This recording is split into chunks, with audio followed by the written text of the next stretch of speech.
The Feathers Elite Pigeon Auction there's always one going on somewhere. That's always one that we're promoting out there because there's Well, just I'll not too tell many you. places for getting birds like that. I'll tell you.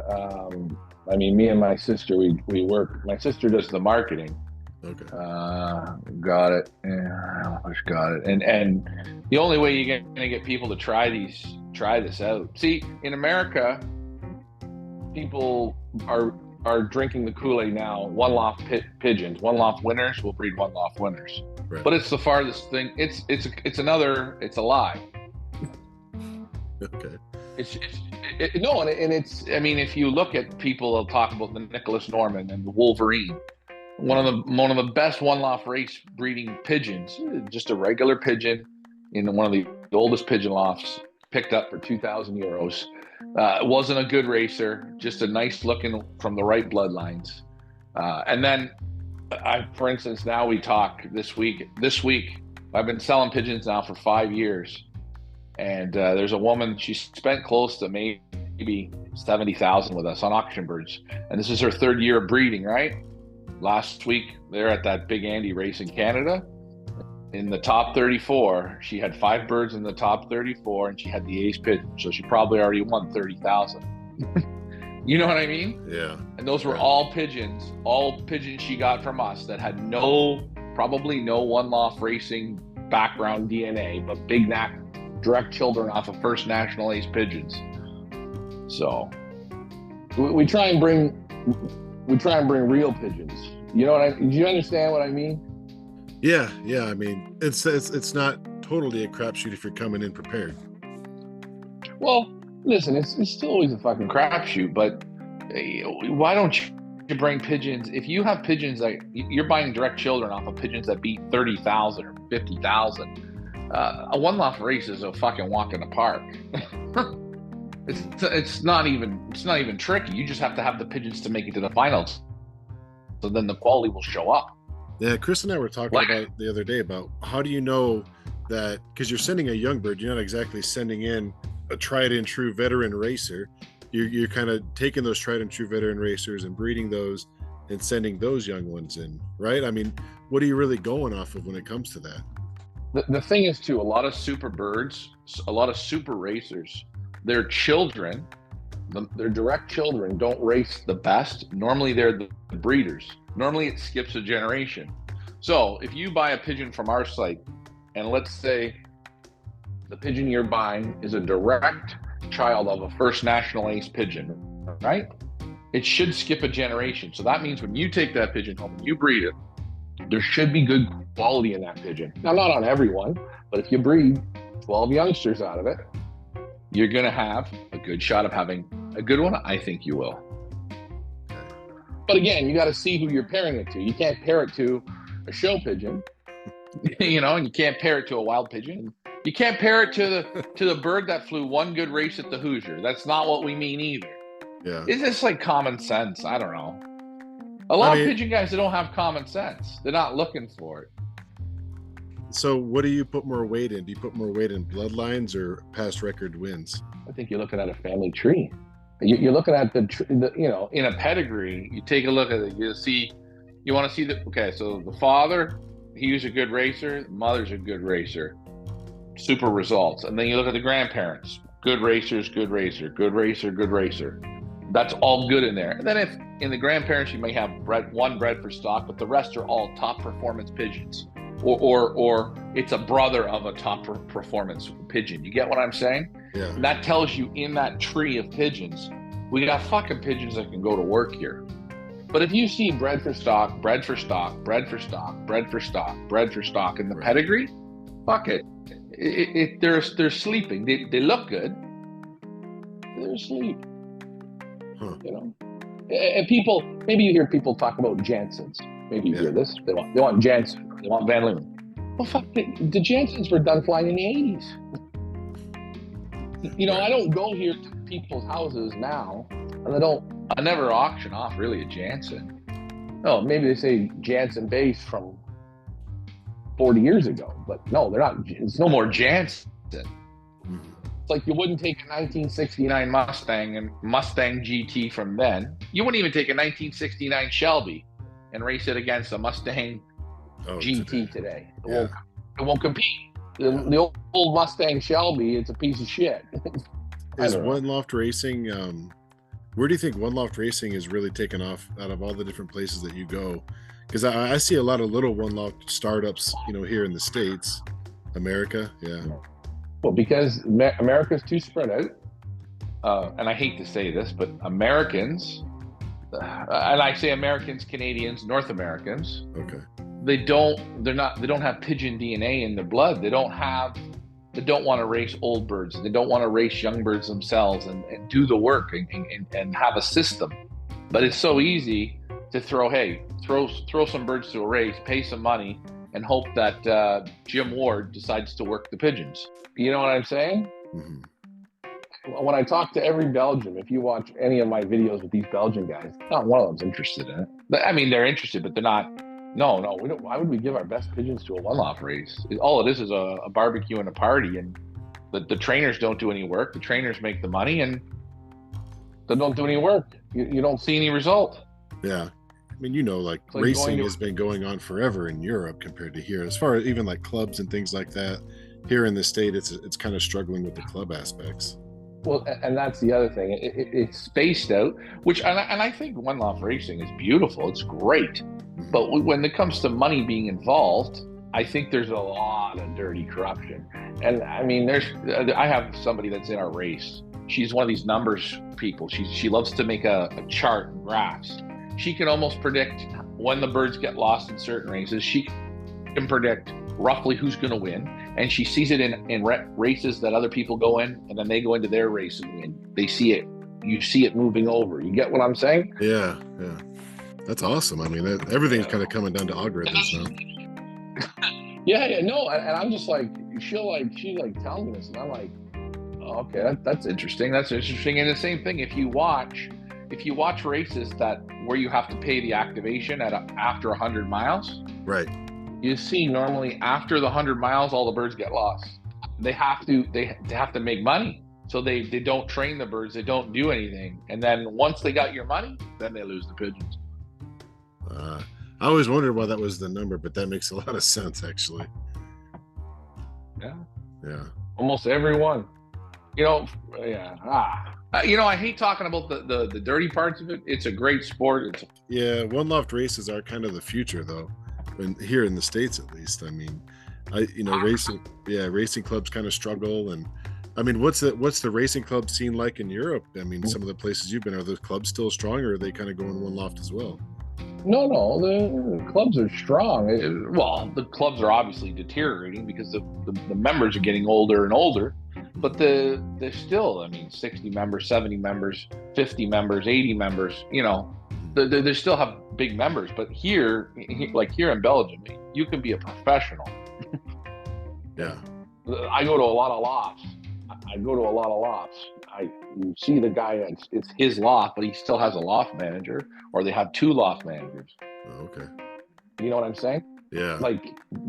Not everyone is playing by themselves. They got, 2 or 3 loft managers. Everybody has their own pigeon vet.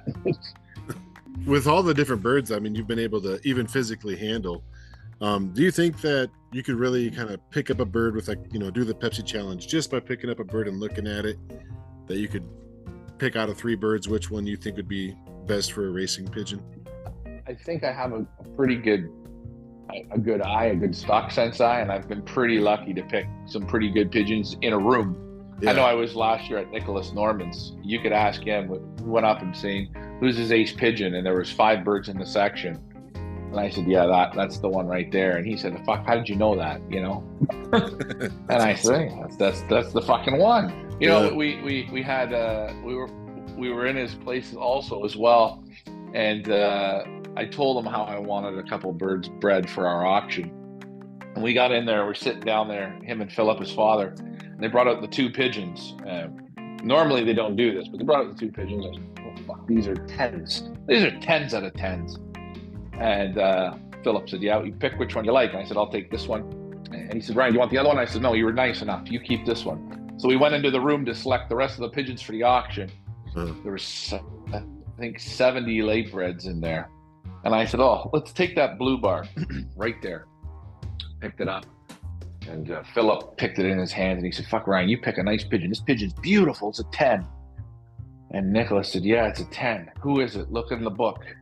And it was the other bird's nestmate from the 3. There was 4 out of 4 eggs, only 3 babies, and that was a nestmate. There were 70 other birds in there, and I picked the nestmate again. Wow. You know what I'm saying? Yeah, I mean, it's what you do all day, so I mean, yeah, that's, you got the eye for it. And... Do I fuck up? Absolutely. I'm not God. So what would be some of like the physical attributes that what kind of catches your eye? What are you first going to when you're looking at a pigeon? I think when you look at them, you just look for a look. You look for a look in them. They got to have that. There's, I don't know. It's like a look in the face. It's something how they look, the stance. Maybe we're just out of all the pigeons. Sometimes you see it, but then when you handle a pigeon, I always say it's within. When the guy hands it to you, you see my hands are up here. He hands it. By the time that pigeon gets to here, I know right away. This is a pigeon I like. This is a pigeon I don't like. Yeah. I feel it in the body. I feel the structure, the bones, the everything. You look at the whole package, and they call it a 3-second rule. If you love it, you'll know within 3 seconds. Huh. Interesting. Yeah, it's a 3-second rule. Rule that it seems to work the best for me. I find if you're trying to look, say, oh, is this pigeon good? Do I like this? Fucking get it out of your hands. It's not the one for you. If you're humming and hawing about it, yeah. So how do you feel about, people who kind of boost their birds up on supplements and stuff and, run that route? Or I know vaccines are a mandatory thing for a lot of this stuff, but what's your view on like all these? Because it's a whole market. I mean, it's a big market of supplements, and it's almost like a snake oil thing these days with these pigeons. Because if you give pigeons, this brand, then it is a cure-all, or your birds are going to fly like never before. And what do you think about that stuff? I think a lot of the stuff is you could say is trial and error. I don't think everything works good. I think there's more products than what you really need. But I mean, they have to put that out there, right? Because it's the business part of it. But good top quality feed is good. Top grits and minerals is one of the most important things, and people are so cheap on grit. Like a good expensive grit, like expensive with everything in it. That's what I would. One of the number one things I would use. People give grit very little. It's almost more important than feed. You know what I'm saying? Interesting. So yeah. And as for like the grit stall, like you could say like an all-in-one grit, the expensive buckets. Those there should be used fresh every day for your pigeons. Most people won't do that. Most people will give it once a week or twice a week, maybe not even. Mm-hmm. And that's they need that. They need the grits. They need to break down the feed. And then the other thing is you can feed the best feed, but if you're too heavy of a feeder, well, that doesn't work either. It's kind of like you got to look at athletes, like look at Ronaldo, right? He has a nutritionist. You think he's pumping his body full of every powder? No, he's not. He's eating clean, eating healthy, drinking properly, getting proper rest. Putting all that together, then the package becomes better. You're not going to do it off of drugs. Yeah. Huh. I mean, unless you're using a cortisone. If you use cortisones, they'll fly through the back of the wall. No, that all makes sense too. I mean, that's the foundation is good feed, and I guess really, grit really does play a big role, because if they're not really breaking down the good feed, then it's a different kind of a show there. We had a couple of questions on our Facebook, and that was kind of what they were in topic about, was about the supplements, and, what your thoughts and stuff were on that. I think, again, with the supplements, you got to find the stuff that works fairly easy, and not too much shit. I think the more shit you add to it, like I know there's people that are putting protein powder and all this shit. I don't think you need it. I just don't think I don't think the birds need all that crap. Some of the videos I like where you do is when you get to go in these guys' lofts. Their lofts over there are just incredible, and a lot of it does come down to being built the right way. Just prevents a lot of problems and stuff. And like we said before, the clubs are probably stronger there than they are here in the States. I guess like when it comes to like the one loft setups, because there's a lot of these new startups and everything like that, would you have a different setup if you're only one loft racing? If you're not club racing at all, you're kind of focused more on like a breeding aspect of it, I guess. Like I think setting up a loft, set it up so it's less work for you. I mean, I go to these lofts and they have all the graded floors. Mm-hmm. All the droppings go through, but all the droppings, they clean it out once a month or whatever. So the lofts, a lot of the time, what people don't realize is that's an actual dry litter loft. But it's nice to walk on. The birds don't walk in the droppings, but they get the immunities from the loft. When you scrape a floor of a pigeon loft, okay, if you don't scrape it twice a day, whenever you scrape it, there's always a wet mark on the floor. That's not good. Pigeons shouldn't be in wet. Do you understand? Right, ever. So these lofts that have a lot of these graded floors, these wooden graded floors that you see me walking on, the droppings are all underneath. They clean it out maybe once a month or every 2 months they clean it out, but the loft is always dry. So I think people don't set the lofts up to succeed. They make work for themselves. And then you see in the United States, maybe you're in Arizona, you can have a full wire floor, right? Right. Wire floors where all the droppings go through and they're outside. Well, that's great, but try and do that in Canada or try and do that somewhere else. You lose the condition because there's too much cool air coming in. Are there many one loft races in Canada? Yeah, 3. Mine, Andy's, and Rick Fife's. Okay. So a lot of guys that do that, they're also mailing birds out. Yeah, well, in Canada you can't mail anywhere. You're not allowed to. So you either got to fly them on a plane or you got to drive them to the location. There's no Canada Post doesn't do like the U.S. You guys have it good in the States. I didn't know that. Interesting. Yeah, that's pretty cool to know. 100 years behind. You were just talking about the wire floors. I have my loft is all wire floor, but see, I skirt it, so it keeps the draft down. Keeps the draft down. See, that's smart. That's not a bad idea. And not that I don't think it is good. It keeps clean. I mean, if you're running a one loft race, I think 100% you should do that. Keep them out of everyone else's filth. Where are you from? I'm in about 40 miles east of Phoenix. So it's always hot there, eh? It is in the summertime for sure, but never too cold. We get a freeze maybe twice a year. That's it. Oh, okay. Well, whatever loft works for anyone, hey, you make it work, But it's funny, sure. you come to Europe and there's no wire floors like the way you have it. There's none. Right, it's all wood. It's all wood, and if they have the floor like you do, the droppings go, I don't know, a foot down or 8 inches down, and then it's a wood floor. Sure.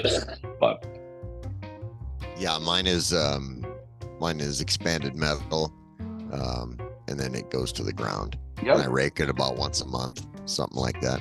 Fly cage is all expanded metal as well. How high is it off the ground? It's on 8/16, so it's 8 inches. 8 inches, yeah. Yeah, I mean, if you build it smart, then you're not working around a problem. No, that's right. You make it easy for you. The same thing like you see here. They have a lot of these guys have the automatic cleaners. It's expensive. Yeah, well, I can spend time with the birds instead of scraping. I sit with the birds. They got the conveyors. They're incredible. Those conveyors, man. That's nice cool to flip setup. a switch. You either flip a switch or they have their wives. Their wives are cleaning. Did you guys already talk about your one loft race? Oh, we did. The Pioneer. I know. How big is your one loft race? How many birds do you fly? This year, what do we have? 600. Okay.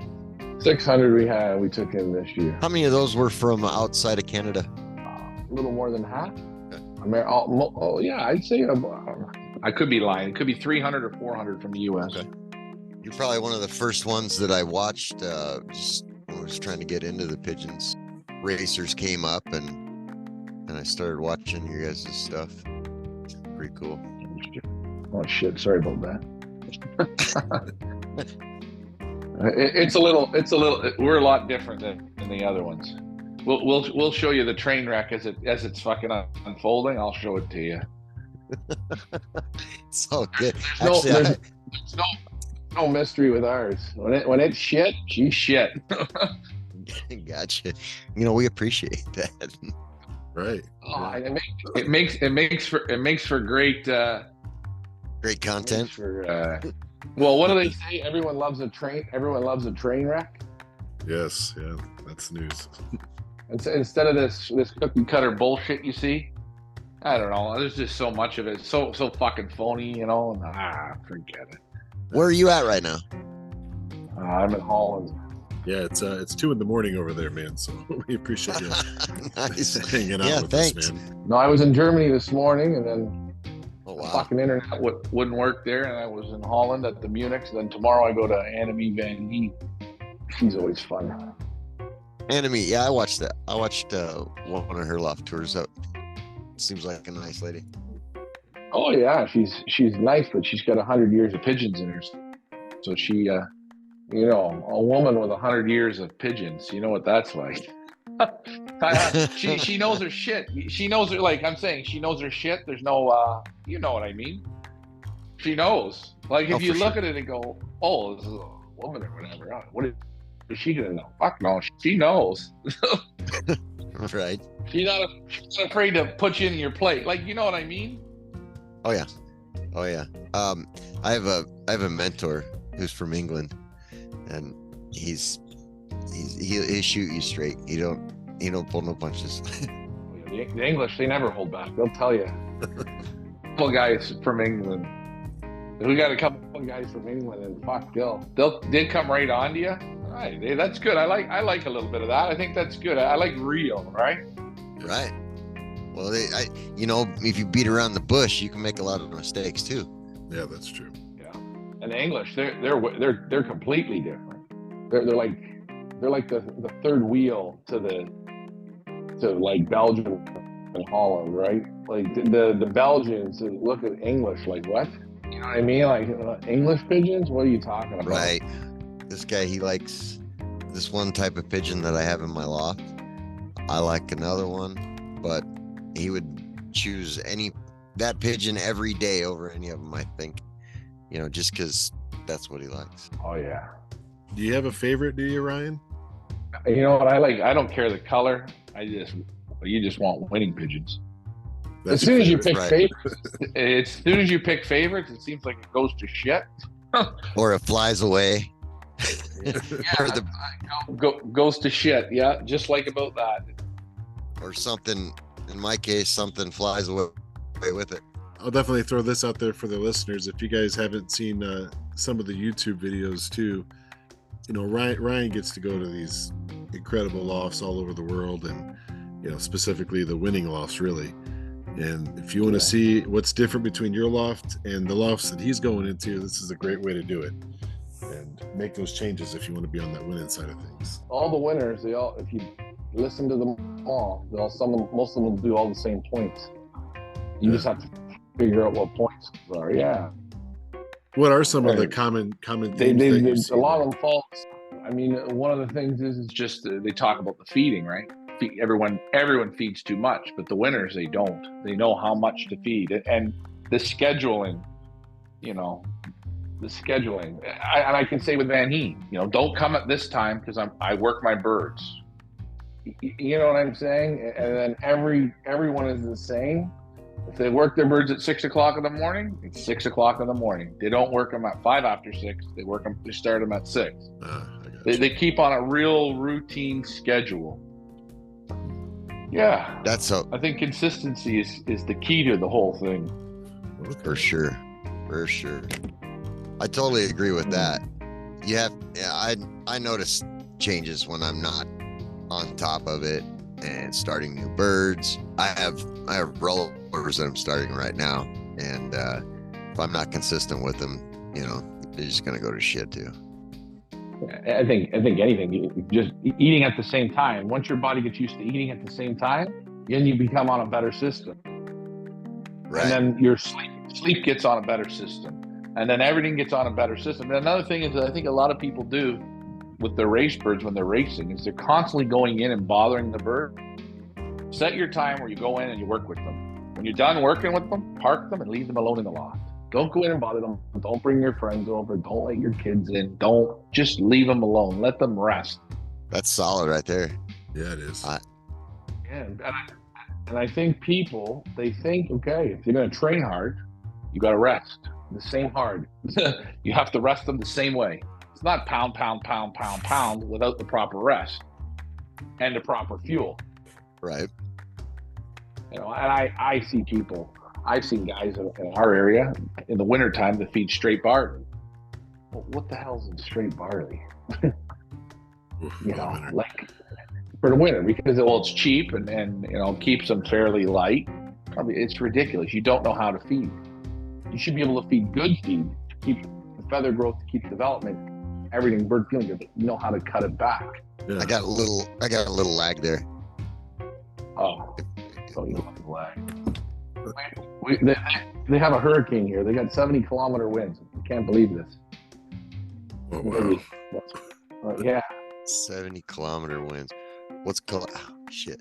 That would be probably about maybe 50-mile-an-hour winds. Oh, that's nothing for Phil up there where he lives.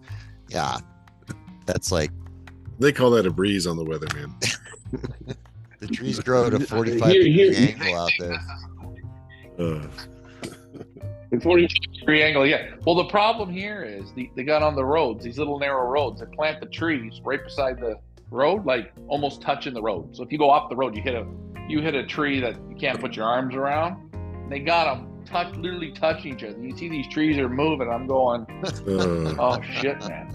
Don't, please. I got a rental car. I got a rental car with no insurance. Don't fucking break now. I gotta get to Anime tomorrow. I gotta drive 5 hours. Don't, you know, or I gotta go to Verstrada or Emil Denny's. Don't fucking break now. That's great.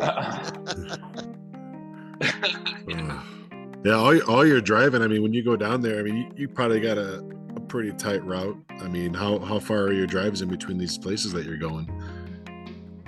Everywhere's an hour and a half. I don't give a shit. See, here in Europe, the roads aren't like in America where they're nice straight roads. No, the roads are horrible here. They just go around in circles. So I can see why, like, let's say 50 kilometers, let's say that's 30 miles, right? To drive 50 kilometers or 50 kilometers, 25 miles roughly. It would take you an hour to do that. Okay, so can you imagine training your pigeons? You know how guys are in the States. They train their pigeons 100 miles, and they do it in an hour and 40 minutes, right? Drive. Here, you would never get that. You'd be half the day. Yeah, it's ridiculous. Oh, and the best is driving in the UK. Have you ever done that? Nope. There's a trip on it, so I'll take your show to the UK and go for a drive. Yeah, what are they about over there? Roundabouts. Oh, is that what it is? No, it's not the roundabout. What it is you feel pretty good. Oh, I've been driving my whole life. Get into the rental car on the opposite side of the road, on the opposite side of the car, right? So you're sitting on the passenger side. The stick shift is on your left hand instead of your right. And then when you pull out, you have to go on the opposite side of the road. That feels weird. And you actually get scared to pull out because if there's no cars, you don't know which way to go. So you got to wait for a car and then follow it, and then just hold on for dear life. Oh man, that sounds like an adventure. I don't know, stick shift with the left hand. I feel like I'd be grinding gears all day with that. That'd be weird.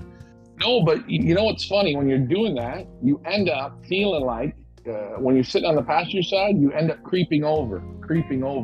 Like you feel like you're in the wrong lane. Yeah. Oh, it's the weirdest feeling. It's like a race car dream. Yeah. Oh, race car dream. Yeah.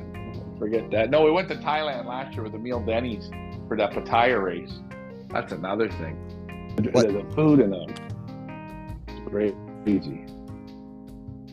How many pigeons they got in that race? 5,000?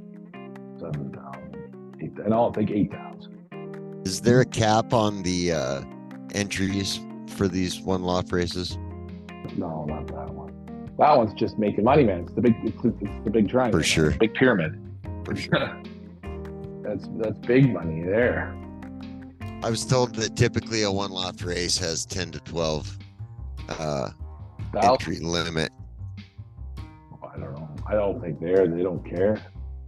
I don't think they should care. Why would they care? They're making money to train and feed. Yeah, the more the merrier. Yeah, whatever in that country, that's the craziest country. They got they have no law there. You don't see any law for anything. But you go to buy a bottle of alcohol, you walk into a store, and I'm not joking. It's 4:50 in the afternoon, and go to the cashier, and she'll say, "I'm sorry, you can't buy this until 5 o'clock." Wow. And meanwhile, there's people driving any which way. You see 12 people on one moped. It's not 5 in the morning. It's 5 in the afternoon. Yeah. Oh, right? when we checked in at 5 in the afternoon, yeah. You check into the hotel. We checked in at 2 o'clock in the afternoon. The guy says, "Hey, yeah, breakfast go." I go, "Breakfast in the afternoon. That's nice." Like, it's unbelievable. That's a really good video, set of videos on that Pattaya. It's something to see. I don't know if I'd go back there though. So can you talk a little bit about the upcoming auction that you guys have coming? What's the origin on some of these birds that you guys are going to have on there? What we try and do is we go to the best lofts that are winning today and that have been winning for years, and we get different. We get sprint pigeons, middle distance pigeons, but we try and always get from the direct children from the super pigeons, or inbred, but they have to be with super good conformation. And we keep the auctions normally small, 6 to 8 pigeons. I've created a good bond with the breeders to give us that. We've been producing results for one loft races and combines, really, really good. People are happy, and they're just different pigeons than what's in North America. And these breeders in Europe, they don't come to North America. They don't know how to get here. It's not that they don't know how, but there's nobody that wants to do it the right way, represent them properly. Mm-hmm. Yeah. Well, I mean, like you were saying on that one show, when you're looking over some of the results, it's got to feel pretty good to see some of your birds, winning these races for these guys. That's a good reputation to have. Oh yeah, I mean, I'm the guy that goes and finds them. Right. I mean, it's still the breeder that does all the work, and the person that buys them that believes in it. And I think we put so much information. Maybe it's not the best, but I think it's good. We put so much information. We do breeder videos.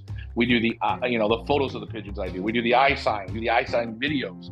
We do the sit down with the breeders and talk to them about the pigeons. I want to give the people as much information. Basically, we want to show them the DNA of the pigeons. And if you can look at pigeons and you see the characteristics, because it normally follows from the hens and the cocks. You can see it in the children. And I want people to make an informed bid. I want them to they're not just buying the pigeon, they're buying you gotta like the person you're buying from, right? Mm-hmm. Yeah. Well, I mean, it's an informed buy too. Yeah. I mean, compared to, someone just like you're saying, if somebody picks a favorite, then it goes to shit. I feel like, someone's like, I'm all about this one bloodline. I'm going to stick with this bloodline no matter what, because I believe in it. And, you're buying it's almost like you're paying for a name, and, you're not really doing much research on it and knowing what you're getting into. So that's really good that you guys are able to do that for these people buying these birds. Yeah. And I mean, we don't get the prices like they do in Europe, because Europe sells to China and they sell to Kuwait and that. But, our market is what it is. And we've brought pigeons that I don't even think should be in North America. If you understand what I'm saying, the level of the pigeon is super high, and it's incredible that these breeders will give this to us. Like, for instance, this weekend I'll be at the Golden 10. The Golden 10 is probably one of the most prestigious auctions in Europe every year. This auction on Saturday will do €1 million. Okay, they're going to sell €1 million for the pigeons here, and we're representing Guy Van and Aura. When we went to select the pigeons, he said, "Ryan, okay, you select, yes. Yep, this is what we selected." He said, "You have nest mates to the birds in the Golden 10." That there's for North America. Yeah, that's incredible. That at the highest level, you know what I mean? And that's good. I feel good about that. Yeah, well, we need to get some high quality stuff over here. Really, we got to up our game. I say to myself, if everyone flies the same pigeons, it's the same results. You need something different. You need to go at them with different pigeons, and I think if you do that, you're gonna get better success. It's hard when people keep saying one loft race winners breed one loft race winners. You need to. I don't buy it. I'm not interested. If I win a one loft race, I'll give the bird to you if you want. Well, I don't want to keep you. I know it's really late there for you. And Ryan, thanks for coming on, and the stuff that you shared has been great. It really has, and it's been a great talk. And really appreciate you coming on to the show. I didn't even know we really started. No, it's all right. Hey, if you have any more questions, you can ask or whatever. I don't know. Yeah. I mean, where do we go? Where do you go in this rabbit hole? Yeah.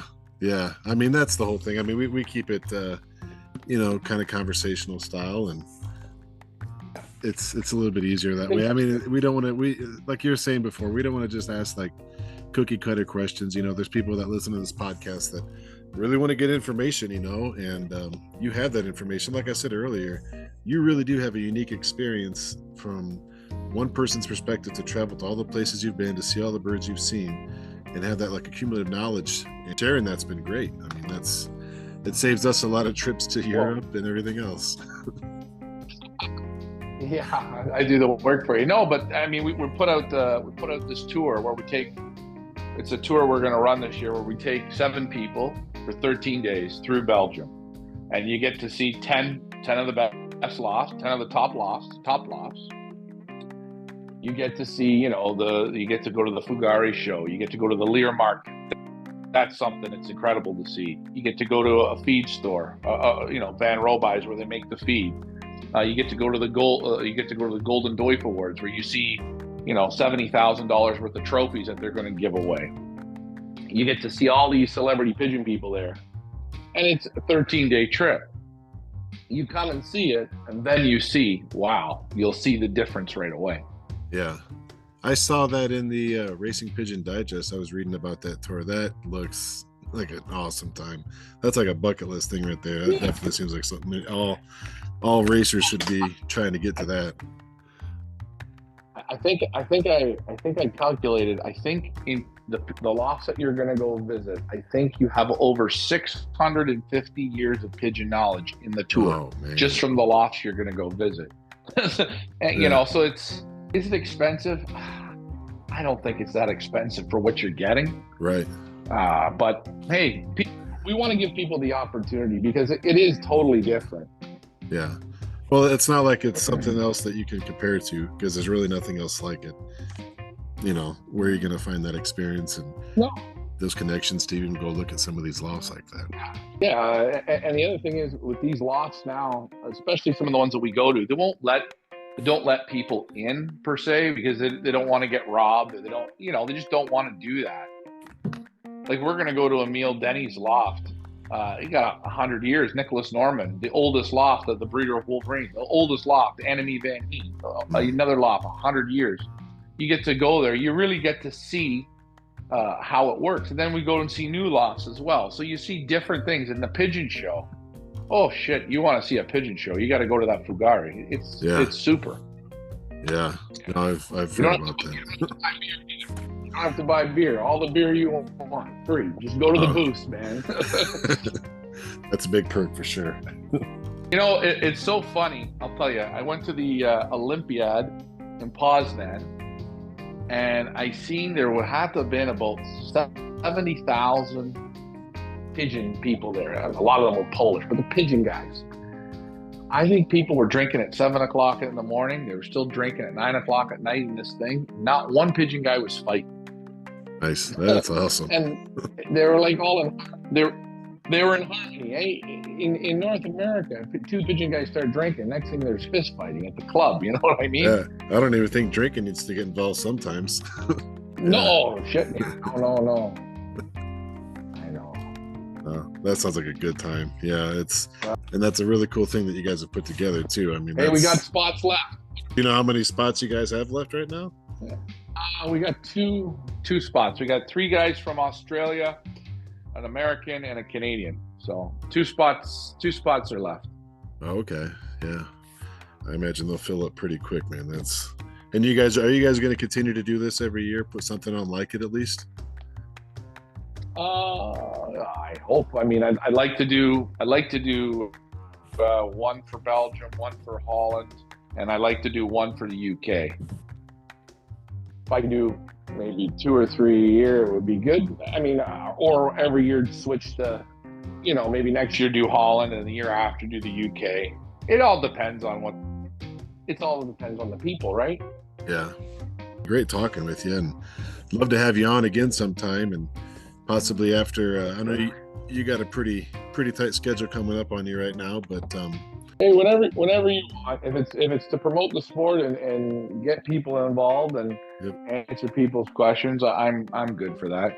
Yep. Like, I'll always give it to you fucking real. You might not like all my answers, but hey, give it to you the way it is. Yeah, I don't got time for nothing else, honestly. I appreciate that, honestly. And like I said, you've given us a lot of good stuff here for the listeners. And that we say it all the time on here. That's what we're trying to do, is we're just trying to promote the hobby, get new people in, and just get it to grow some more, especially here in the States. It's not like it is in other parts of the world. So having you come on here is it's really good. It shows a unification of the sport.